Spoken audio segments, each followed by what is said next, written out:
Australia, the largest island still ruled by a monarchy, is a land of adventurers, mysterious Aborigines, and pirates.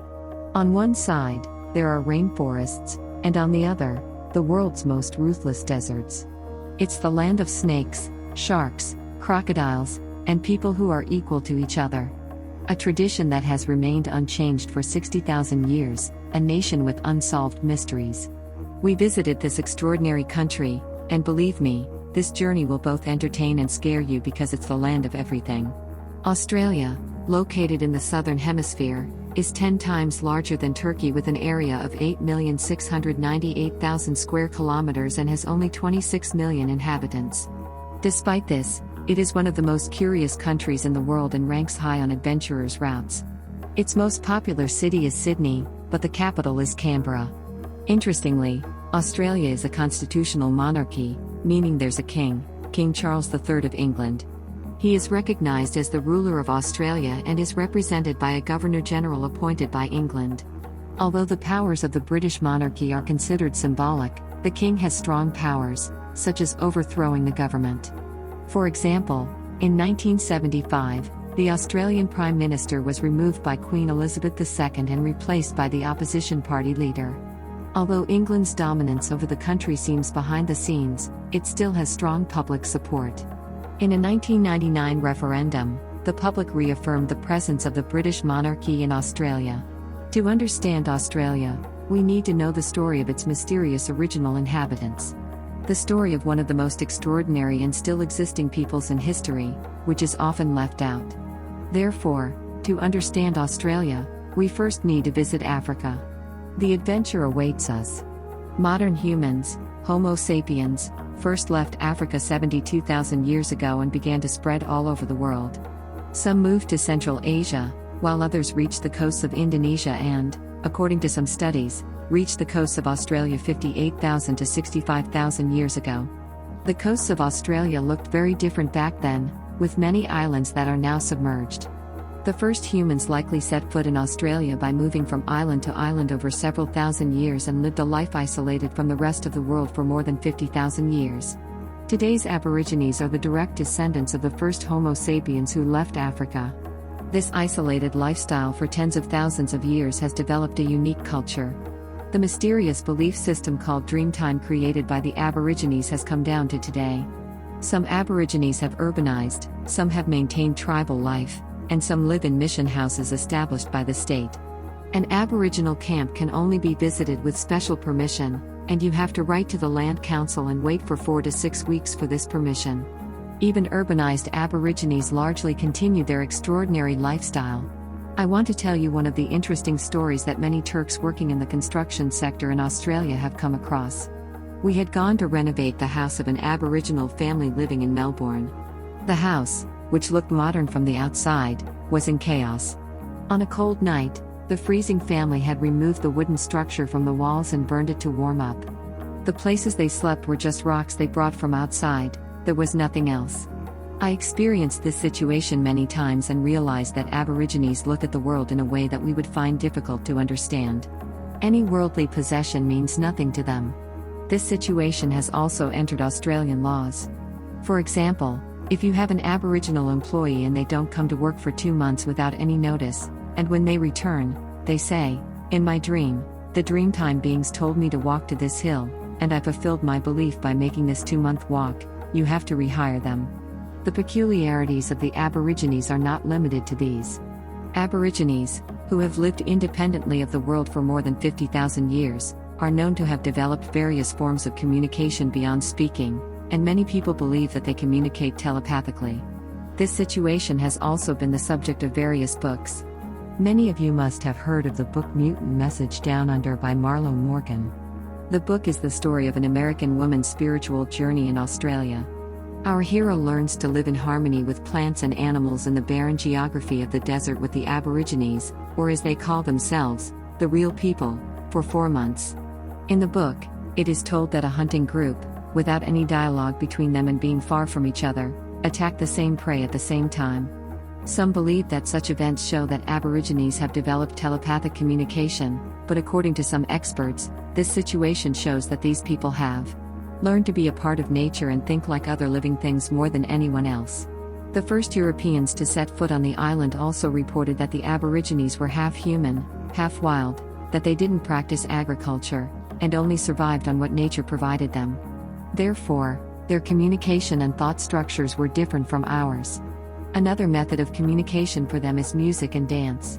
Sounds and movements that seem meaningless only find meaning at certain times of the year or only next to a specific rock. The issue here is to be a part of nature, nothing more. If you ask me, I can confidently say that they are the most mysterious people on this old earth. Today, scientists also accept that the oldest stories, music, and culture of humanity belong to these people. However, the misfortunes that befell this mysterious people are equally horrifying. Australia was first seen by the Dutch explorer William Janszoon in 1606. Over time, the Spanish and English also came to the island, and eventually, the island became an English colony. But this wasn't an ordinary transformation. Especially criminals from England were sent to the country, and to be sent to Australia, you really had to be a dangerous person. The first Europeans who settled on the island described the Aborigines as half human, half wild. They chained them like animals. Some Aborigines were even kidnapped by European pirates to be displayed in circuses. Massacres and oppression continued for many years. Moreover, between 1869 and 1970, an unknown number of Aboriginal children were taken from their families by state policy and given to whites to be assimilated. This stolen generation is thought to represent 1 in 10 Aborigines, and due to these forced removals, in 2021, the Australian state was legally obliged to pay $55,000 to the surviving stolen Aboriginal children. It's a horrific genocide. Perhaps that's why there are signs in the vast lands warning passing vehicles not to stop in these areas, as it could be dangerous. In these places, Aborigines with blank expressions wait, just looking at trains and cars. Why is stopping there dangerous? Perhaps the Aborigines, traumatized by their experiences, are still prejudiced against Europeans entering their lands. That's why visiting Aboriginal camps can only be done with special permission. As we said, the country has such a vast territory and such a vast climatic diversity that even if you're alone or even with a group of friends, entering unknown roads and embarking on adventures can get you into big trouble. It's not easy to go from one city to another in Australia by car. The distance between the two closest cities is at least half an hour by plane. Stories of many people who ventured into nature with their vehicles and then went missing are often heard. This geography is no joke, and if you're lost, it's now impossible to be found.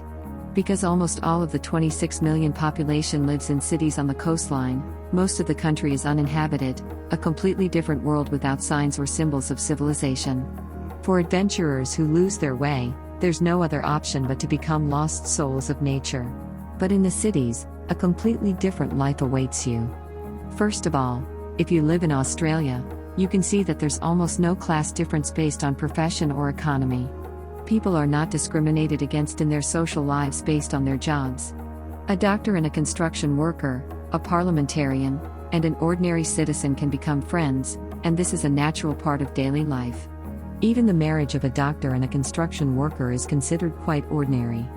Because the level of education is not determined by university but by cultural quality, communication skills, and personal talent. No one stands out or falls behind in a social setting because of their profession. One of the main reasons for this is that attending university in Australia is not that important. People are generally cultured, so the school you graduated from or the job you do doesn't create a chasm in social identity. This is also reflected in salaries. The salary difference between professions is very small.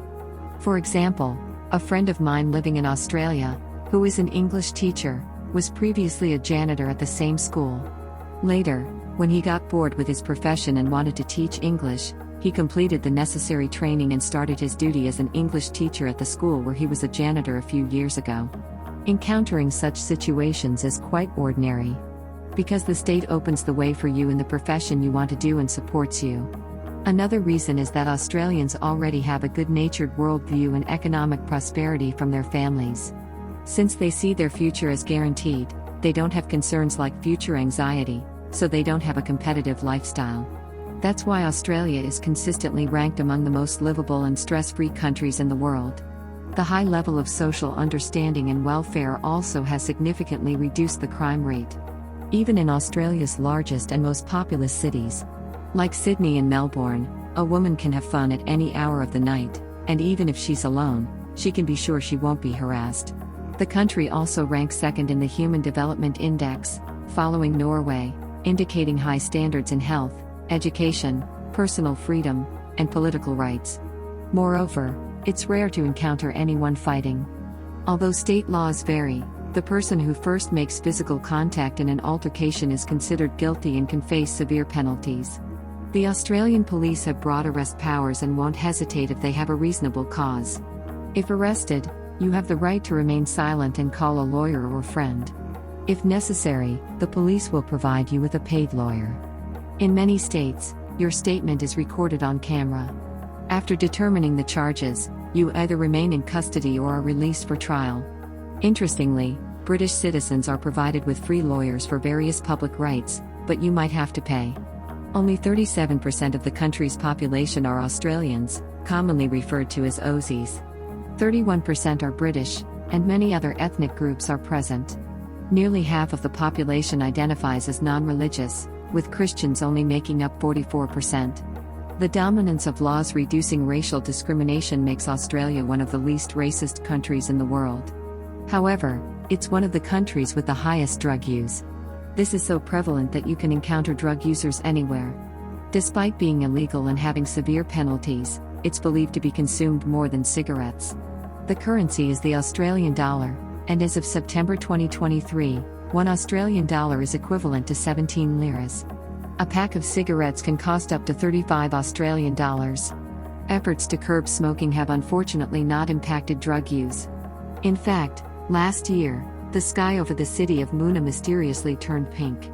It was discovered that this was due to the lights of a secret cannabis production factory. The country's entertainment life is both high quality and diverse. With over 10,000 beaches, most of which are free and well maintained, beach parties and water sports are central to their entertainment. In areas with warm weather throughout the year, beach parties are the most attractive and central point of entertainment. Now, many of you might think of the sharks and deadly marine life surrounding the country's shores. However, you don't need to worry too much. Shark attacks in Australia are very rare. Even in Sydney, there have only been a few fatal shark attacks in the last 59 years. Australians, rather than fearing sharks, even protested when it was allowed to hunt sharks that came closer than 100 meters to the shore in 2014. Speaking of poison, the world's most venomous snake, the taipan, lives here.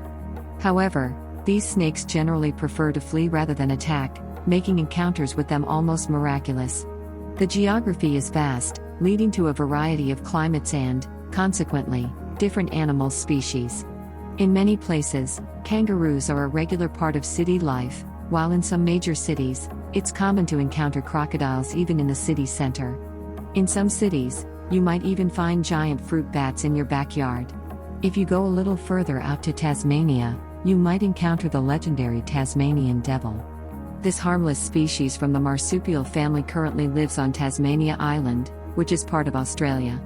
However, remember that all these situations are not as exaggerated, widespread, or dangerous as portrayed in popular channels and documentaries. Many of you have watched various documentaries about Australians whose lives were ruined by toilet snakes or spider bites, but there are also people who have lived their entire lives in Australia and have never witnessed these situations.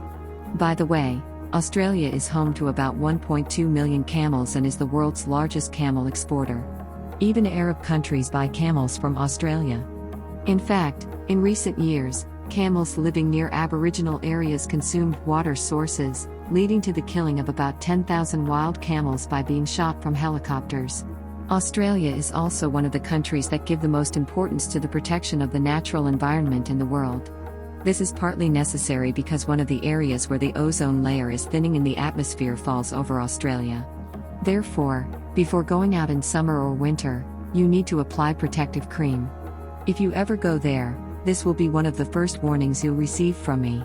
The thinning of the ozone layer, extreme heat, and the structure of trees in forested areas caused one of the largest fires in world history in the country.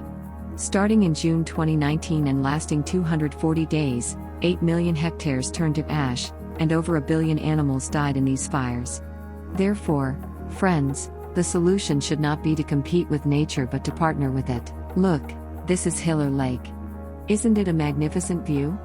Located in the Richard Archipelago, the lake has a pink color due to various bacteria and microorganisms.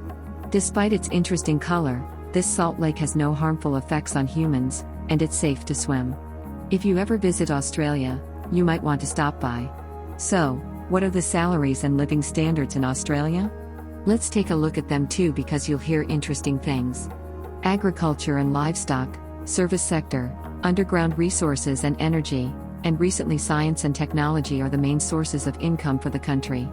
Salaries are paid weekly in Australian dollars, and as of July 2023, the minimum wage corresponds to 883 Australian dollars per week. However, in a country with a population of 26 million, only 2 million people work for the minimum wage. Those who do more skilled jobs, such as excavator operators, can earn around 1,500 Australian dollars a week. It can be easily said that social welfare is very high. For Turks living in Australia, there's a serious warning because there's no established food culture or societal culture in Australia. Therefore, everyone has their own separate world. Those who want to live there should first give themselves a year of adaptation.